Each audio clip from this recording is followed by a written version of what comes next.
त्यांच्या पुढाकाराने हे विकासाचं अतिशय महत्त्वाचं काम होतंय ते आदरणीय प्रमोद नाना भानगिरे, नितीनजी पवार, विकीजी माने, लक्ष्मणजी आरडे, पंकजजी गोदरे, राजेशजी पळसकर, अनिलजी जावळकर, स्वातीताई टकले, राजेशताई माने, निशिगंधा थोरात, सर्व सन्माननीय व्यासपीठावरील मान्यवर आणि मोठ्या संख्येने उपस्थित बंधू आणि भगिनींनो,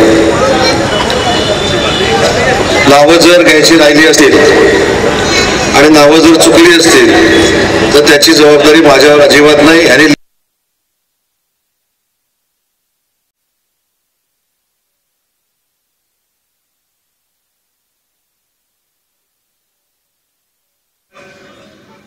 माझी वाट बघत या ठिकाणी बसलेला आहात.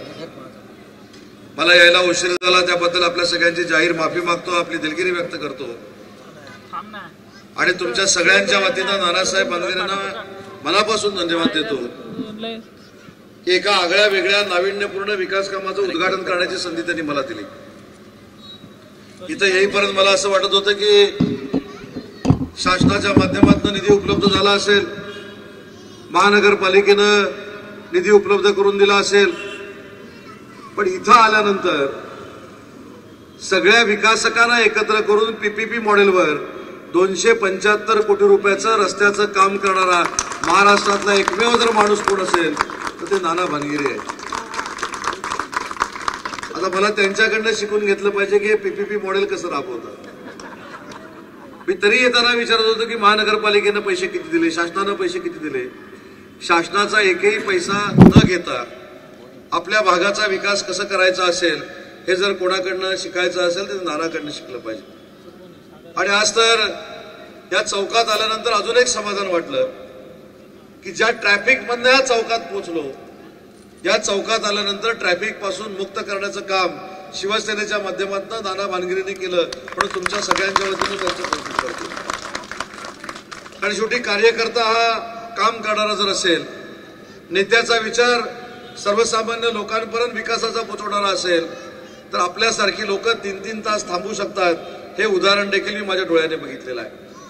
शेवटी महानगरपालिका असेल, नगरपालिका असेल, जिल्हा परिषद असेल, या सगळ्या सदस्यांचा, लोकप्रतिनिधींचा एकच विचार असतो की तुमच्यासारख्या जनतेचा विकास झाला पाहिजे आणि हा विकास करत असताना तो लवकरात लवकर झाला पाहिजे.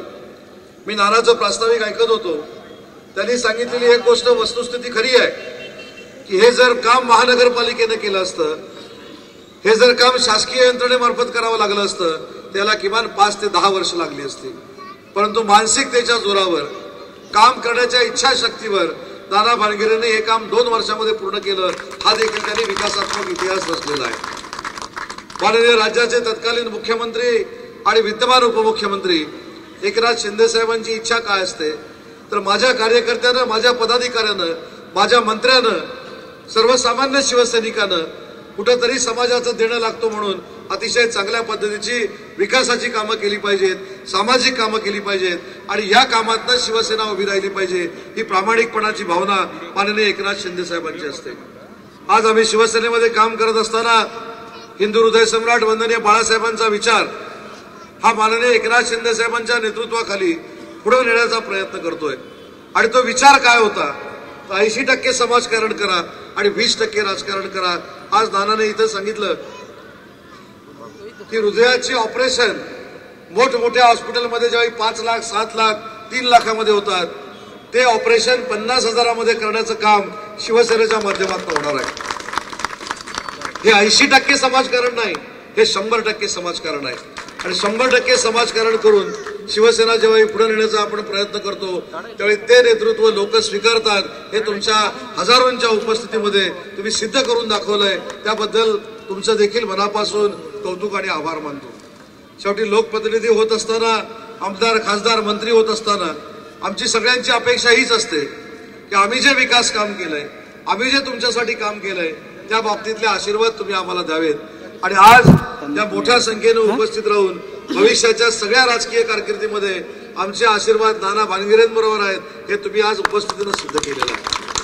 मला व्यासपीठावरच्या देखील शिवसेनेच्या सगळ्या पदाधिकाऱ्यांना विनंती करायची आहे की नाना भानगिरेंचं मी कौतुक करतोय, याचा अर्थ नाना भानगिरेच फक्त माझे आहेत आणि तुम्ही कोण माझे नाहीत अशातला भाग नाही. पण तुम्ही देखील नानासारखा पुढाकार घेऊन माननीय एकनाथ शिंदे साहेबांच्या नेतृत्वाखाली अशा पद्धतीची सामाजिक कामं करावी ही देखील माझी सूचना आहे. राज्याचा मंत्री म्हणून काम करत असताना आज युवा सेनेच्या अनेक लोकांनी माझा सत्कार केला. पण युवा सेनेच्या देखील मला पदाधिकाऱ्यांना विनंती करायची आहे की माझ्यासारखा कार्यकर्ता देखील युवा चळवळीतनं 27व्या वर्षी आमदार झालेला आहे. त्याच्यामुळं 27व्या वर्षी देखील आपण जर चांगलं काम केलं, चांगली चळवळ उभी केली तर 27व्या वर्षी देखील आमदार होता येतं. हे मी आपल्या सगळ्यांच्या सदिच्छेनं सिद्ध करून दाखवलेलं आहे.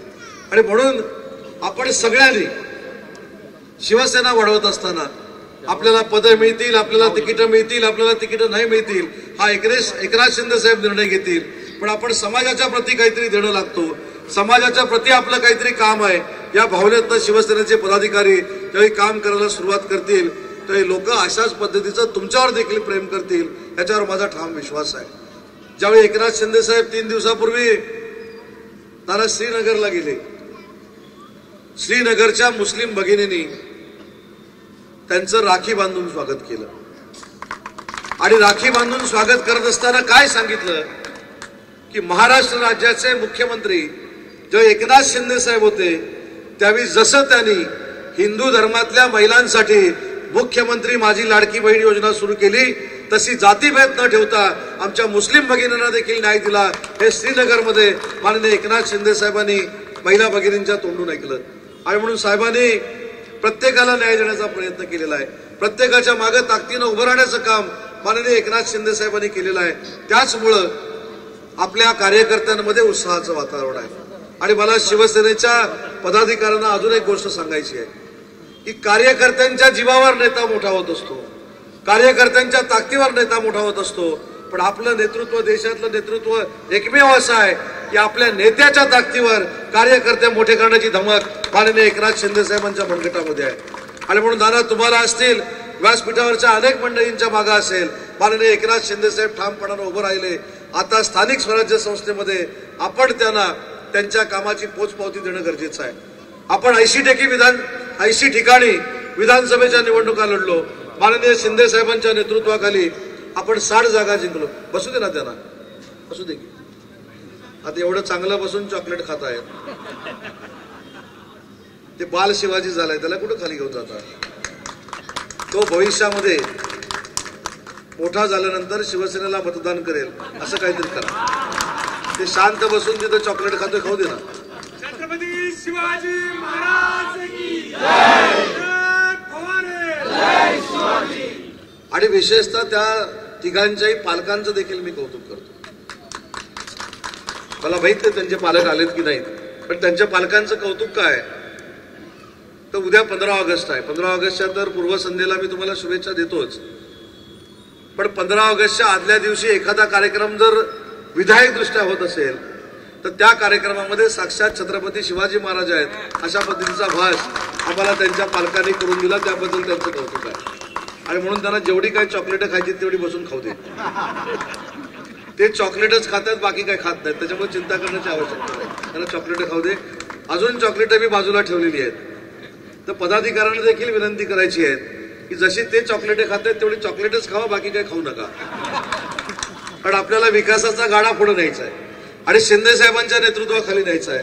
त्याच्यामुळं शिंदे साहेबांबद्दल मी एवढंच सांगतो की मी राज्याचा आज उद्योगमंत्री म्हणून मी काम करतो. पण राज्याचा उद्योगमंत्री म्हणून काम करत असताना शिवसेना ही 4 अक्षरं जर माझ्याबरोबर नसतील आणि एकनाथ शिंदे साहेबांचा आशीर्वाद जर माझ्याबरोबर नसेल तर मी देखील महाराष्ट्रामध्ये काम करू शकत नाही. ही जाणीव शिवसेनेच्या पदाधिकाऱ्यांना असणं गरजेचं आहे. आज नानांच्या नेतृत्वाखाली असेल किंवा शिवसेनेच्या आमच्या सगळ्याच पदाधिकाऱ्यांच्या नेतृत्वाखाली असेल अतिशय चांगल्या पद्धतीचं काम या पुण्यामध्ये उभं राहत आहे.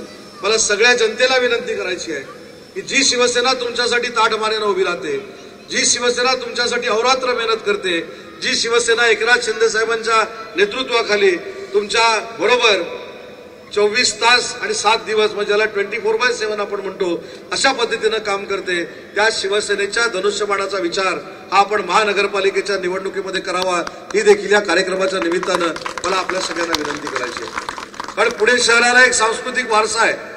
पुणे शहर हे सांस्कृतिक वारशानं नटलेलं आहे.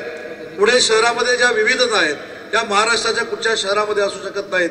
आणि म्हणून ज्या शहराला सांस्कृतिक वारसा आहे त्या शहरानं देखील कुठेतरी निर्णय घेतला पाहिजे की ज्या एकनाथ शिंदे साहेबांनी या महाराष्ट्राचं नाव विकासात्मक दृष्ट्या पुढे नेलंय त्या शिवसेनेच्या मागे आपण सगळ्यांनी मिळून आशीर्वाद द्यावा एवढीच विनंती आज या कार्यक्रमाच्या निमित्तानं करतो. खरं तर 5 मिनिटच बोलणार होतो, पण थांबलेली लोक बघून माझ्यापेक्षा ज्यानं हा कार्यक्रम केलाय त्यानं बोलणं आवश्यक आहे असं वाटल्यामुळे माझ्यातली 10 मिनिटं मी नाना भानगिरेंना देऊन टाकली.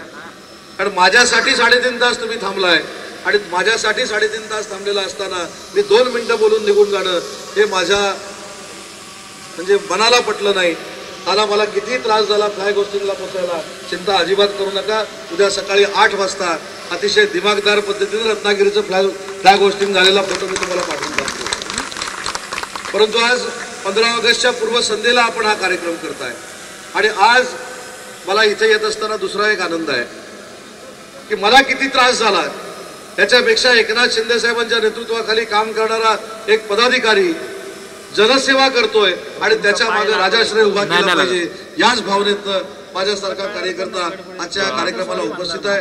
मला इथं आल्यानंतर जो मान सन्मान दिला, माझा जो आदर सत्कार केला त्याबद्दल मी सगळ्यांचे मनपूर्वक आभार मानतो.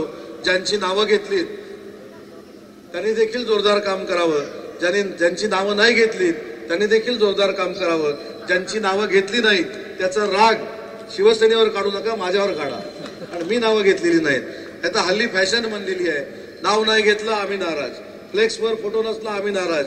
मी तर माझ्या जिल्ह्यात सांगून टाकलेला आहे, एखाद्या फोटोची अडचण झाली आणि दुसऱ्या कोणाचा फोटो लावायचा असेल तर माझा बाजूला काढा पण त्याचा लावा, पण त्याला नाराज करू नका. ही भूमिका मी घेतलेली आहे. म्हणजे फोटोवर काय अवलंबून नसतं, कामावर अवलंबून असतं आणि क्वालिटीच्या कामावर अवलंबून असतं. हे आज नाना भानगिरेंनी सिद्ध केलंय. त्यामुळे एकनाथ शिंदे साहेबांच्या वतीनं नाना तुझ्या आणि तुझ्या सर्व पदाधिकाऱ्यांचं मनापासून कौतुक करतो. सगळ्यांनी एक दिलाने काम करावं एवढीच सूचना करतो आणि माझ्यासारख्या मित्राची ज्या ज्यावेळी गरज लागेल त्यावेळी सगळ्या पुण्याच्या पदाधिकाऱ्यांसोबत आहे एवढा शब्द देतो आणि थांबतो. जय हिंद, जय महाराष्ट्र. धन्यवाद सावंत साहेब. सकाळी सावंत साहेब नागपूरला होते, महाराष्ट्राच्या एका टोकाला.